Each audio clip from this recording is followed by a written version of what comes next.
took to social media earlier today, and he posted that he contemplated retirement, writing that, "I thought I was done when the season ended. I wasn't ready to announce it, and I knew I needed some time to really decide, but I was pretty sure I'd played my last game, and I was honest at that last press conference when I said that I needed to look at myself and decide if I still love this game." And he said, "I truly do still love this game, and I have more to give. The last few weeks, they've been really special. I've never," he wrote, "been able to have no clue what to do and take real time to just think. And I've had an incredible few months with all of the people I love trying to figure it all out. This," and this is noteworthy, he says, "is my last decision." He says, "I'm not going for money. I'm not going for family. What am I really playing for at this point? I still want to sacrifice. I still want to work. I still want to grind. I still want to compete, to win, and to have a chance at feeling of winning another championship." Now, I believe, he wrote, "that I can help make Philadelphia a championship team, and I'm so excited to energize a new fan base and start this incredible journey one last time. Thank you, LA. Miami, I'll love you forever. Northeast Ohio will always be home." Our senior insider, Shams Charania, joins us now after breaking the story earlier today. And Shams, we just heard a little bit of James in his own words on what his motivation was to join the Philadelphia 76ers. But behind the scenes, peeling back the curtain a little bit, what was this process like, and how did he land on Philly? Malika, LeBron James literally put the money where his mouth is, right? Because early in the process, it was very apparent that he wanted to decide on a team where he found happiness, a chance to win a championship and compete at a high level. That this was not going to be a money-driven decision, which is what I told you back at Wimbledon about 25 days ago. And literally, he signs for the veteran minimum contract, the lowest amount that he can go for, 2 years, $8 million with a player option for that potential 25th historic season. And this is weeks of a recruitment by the 76ers. Tyrese Maxey, Joel Embiid, both recruited him. Jaylen Brown also communicated virtually with his agent, Rich Paul, as well in the last several weeks to try to see if they can get on the same page. We know Bob Myers, 10 years ago, got Kevin Durant's commitment. Now, 10 years later, gets LeBron James's commitment. Mike Gansey, their new president of basketball operations, he played with LeBron James, against LeBron James, back in high school. So that relationship goes deep. He's also an executive with the Cavaliers. But the last hurdle, I'm told, Malika, this week for LeBron James was getting the family on board. His wife, Savannah, his daughter, Zuri, Bronny, and Bryce, his 2 young sons, now he's going to be playing on the East Coast. This is a complete family change for them. Over the last 8 years, he's been playing in LA. Now he's going to be on the East Coast. So getting them all in one vicinity was very important. This week, he was able to spend in Los Angeles with his family after getting, he's been doing the Cavaliers reunion trip. He was in New York for events. He was in Puerto Rico, hanging out with Draymond Green. And so he's able to get his family on board and decides to sign with the Sixers.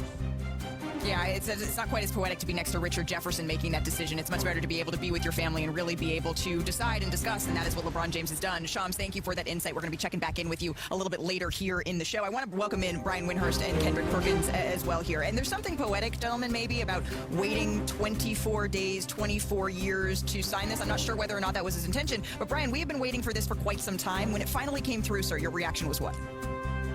It was a surprising decision, but it was a simple decision, and he gave us all the information we really need in his statement. First off, he named his final three. He didn't phrase it that way, but he made a comment to Cleveland, made a comment to Miami, and chose Philly, so I think we can say with confidence that those were his final three. And he made it clear that winning a championship in 27 was his number one priority. Now, I know that that's basic. I say it's surprising, but it's simple. That's a basic thing that a free agent would want, but nowhere was it defined what happiness meant. And he also said that home wasn't a priority. So if winning is a priority and home is not a priority, you can kind of see how he got to Philadelphia. And I think one of the important things here is this is obviously going to be a difficult transition, not only going coast to coast, he's joining a team that has a whole bunch of other guys who are going to think they're going to be centerpiece players. The same situation would have been true in Cleveland. The difference is in Philadelphia, he has a basis of a relationship with both Joel Embiid and Tyrese Maxey. He's known Tyrese Maxey his whole career because of the Clutch Sports connection. So I think if you look at it from those two things, the decision sort of explains itself. Yeah, and I think there's times, certainly, I have questions about four guys that could realistically be a number one option, and the offense runs through how this is going to work on the court. And we're going to get to all that over the course of the hour of this show. But again, Kendrick Perkins, I'm here in Chicago for WNBA All-Star Weekend. I was standing in the room. Asia Wilson is over on my right. Caitlin Clark is on my left when the notification from Shams Charania and the news came through. And my mouth, even though I was expecting it, I wasn't surprised, and I was shocked. And it was interesting to see the best players in the world react to the greatest player that this generation has ever seen making a decision for the final time. I know that this caught you off guard as well. Well, think about it, Malika. You were watching Asia Wilson and Caitlin Clark, and I'm in a basketball gym with 2,500 people, and everybody's sitting up there trying to ask me questions about the decision. So the whole world is on fire right now. And excuse my dress code, okay? I tried the best that I could. I know I usually come better than this, but listen, my first thought is that I wanted to say, you know what? This is not bad. Matter of fact, this puts Philly right there up with the New York Knicks, right? They're going to be looking eye to eye with them. My second thought was, how big of a loss for the Cleveland Cavaliers, and we could dive into that later on. But then I looked and I said, oh, LeBron James have an effect on Joel Embiid? Joel Embiid, this is what he has been waiting on. He has been waiting on a guy like LeBron James to come in and not only play alongside of him, but be a mentor to him. I believe that we're going to see the best version of Joel Embiid because of LeBron James. LeBron James' IQ and what he brings to the table, what he brings off the floor, how to be a professional, how to take care of your body. We're going to see a different version of Joel Embiid, but also Malika, Wendy. You know, when I get to thinking, right? I thought about this. This is not a 2-year deal that LeBron James signed. This is a lifetime deal that LeBron James signed. See, everything LeBron James and Rich Paul do is strategically planned out for the future, right? And so I got to thinking about their relationship with Josh Harris. I got to thinking about all the teams that Josh Harris owned, the Philadelphia 76ers, the Washington Commanders, right? And then I got to thinking about, LeBron James, after basketball, wants to be an owner. LeBron James loves the business side of it. How do you get in the business? You start by developing a relationship right now. So yes, he does want to compete for a championship, but this is bigger than just this 2-year, $8 million deal. But you're so right, Perk, that when you're talking about the here and the now, Joel Embiid is certainly at the center of what Philadelphia and now LeBron James is trying to do. And remember, this isn't the first time that we have seen Joel Embiid attempt to recruit LeBron James to his team. Let's go back to 2014, right? Check this out. This is a recently drafted rookie Joel Embiid making his pitch to LeBron saying, hey, King James, hey, bro, I hope you're having a good day, which is what a polite thing to start with. You want to join us in Philly? Peace. So it only took 12 years, but eventually, right, that happened. I want to bring in our senior reporter, Ramona Shelburne here. Ramona, you are plugged in on all things 76ers. And Joel Embiid, his health is squarely in the center of the goal that LeBron James is trying to achieve here now, winning a fourth different championship with a fourth different franchise. How does that relate to this decision? Well, I think there's a lot of pressure now on Joel Embiid. There always has been pressure, but Tyrese Maxey became the face of this franchise last year. He took a jump forward that's been a while coming, and this is his team now. Joel Embiid is there, and he makes a lot of money, and when he is right, when he's the best version of himself, he is a difference maker. But we didn't see that Joel Embiid for a lot of this season, and when we finally did see him, that helped them beat the Boston Celtics. But I think part of the reason why LeBron James wasn't just an automatic yes here is he had to have a lot of conversations with Joel Embiid, trying to understand what version of him he was going to get. Look, they played together in the Olympic team, and Joel was hurt during those Olympics. You didn't see he had a knee issue that he was dealing with there, and Perk, you alluded to it with the habits and the professionalism. And let's see how that fit goes, because if it goes well, it could be the best thing for Joel Embiid's career. It could be great for LeBron James, but if it goes poorly, there's a lot of pressure on Joel Embiid there. Brian, what do you think of that? Well, I think if you look at the Sixers, there's going to be a bunch of different decisions that they're going to have to make, and they're going to have to work together. There's no doubt about it. They now have, in acquiring Jaylen Brown and acquiring LeBron James, they have 4 of the best transition players in the NBA. If you go back and look at who the transition scoring leaders were last year, Tyrese Maxey was at the top, LeBron and Jaylen Brown were in the top 10, and VJ Edgecombe was not that far behind. Okay? The player that does not fit a transition team is Joel Embiid. Yep. But you don't play fast break basketball in the playoffs. You play half-court basketball in the playoffs. And the other thing about this team is you're going to have a 30-year-old with knee problems in Joel Embiid and a 40-year-old in LeBron James that you're going to have to make sure is healthy come April. Well, how this team looks in October and November is going to be interesting. There's going to be a whole bunch of made-for-TV games. There's going to be a lot of animus and build-up towards Jaylen Brown going back to Boston and whatnot. But what's ultimately going to matter is where this team is in April, and you're going to hear people saying that for the next 6 months. Right, and that feels like a perfect Christmas game, maybe a Boston-Philadelphia 76ers clash that we could see on the holiday. But you're right, Brian, that when LeBron laid out his very thoughtful, very thorough statement, he did indirectly mention the other teams, or very directly actually, mention the other teams that it was down to and he was considering. And I think a lot of us, and I'll put myself in that camp, was thinking that maybe it would be a hometown reunion with Cleveland or the poetic ending of going back to Miami. Ramona, why wasn't it? You know, I spoke to Rich Paul about that about an hour ago, and he said for a lot of the time he thought it was going to end up being Miami. That seemed to be a nice fit in that story, but he said you know, when you've been to a place before, when you won in a place before, if you go back, it may not be the same. You kind of want to leave those memories where they were, want to leave those memories as they are. And they had a great time together when he won 2 titles down in Miami. You'll never top 2016 in Cleveland. I mean, that was an amazing story to cover, an amazing run. And so I think this appeal of something new is attractive at this stage in his career. Plus, let's not forget about Tyrese Maxey.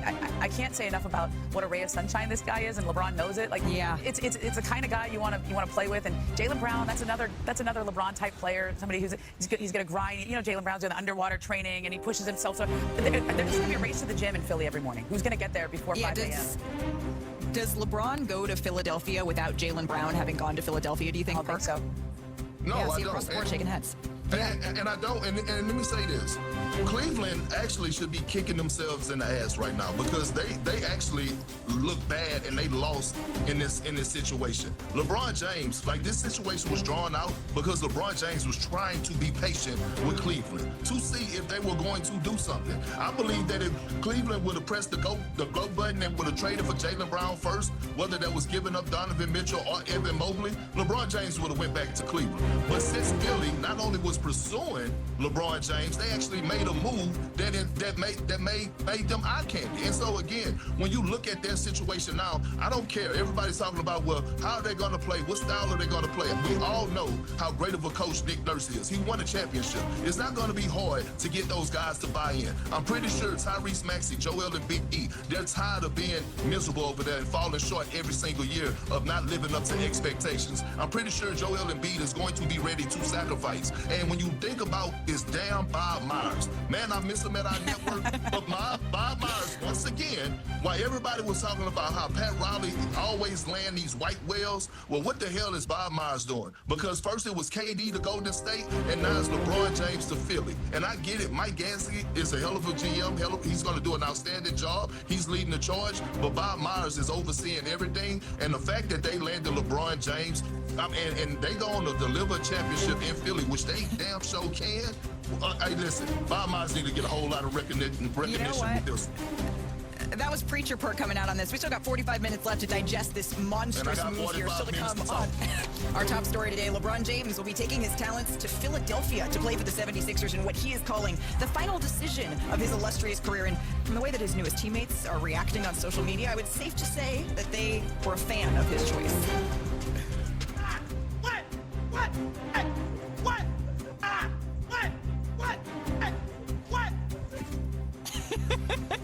Well, there's that from Tyrese Maxey, right? Clearly fired up.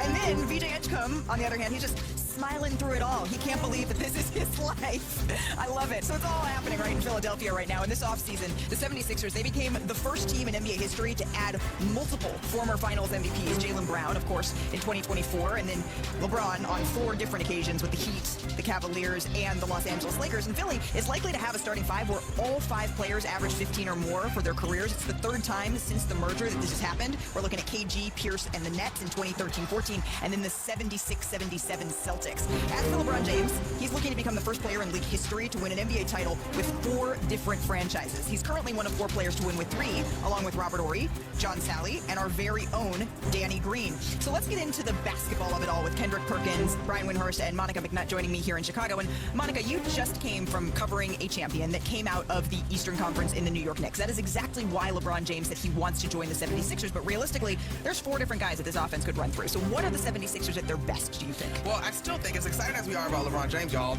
Joel Embiid is a huge swing piece in this one. What does that look like? But the thing about LeBron James is he can play multiple positions on the floor. So if he is in that 4 position, Malika, and Joel Embiid is potentially healthy, you've got a threat in terms of scoring in the paint, you've got an outstanding facilitator, and you've got a high basketball IQ guy that will take the shots that are given off of this offense. Now, you got to look at the rest of the offense, right?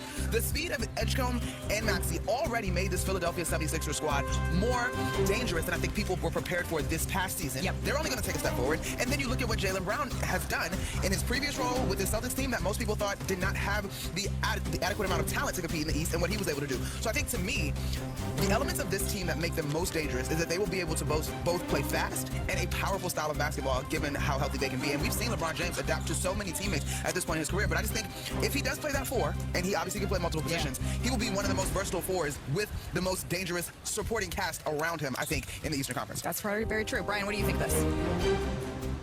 Yeah, I think what Monica said about high IQ is very important.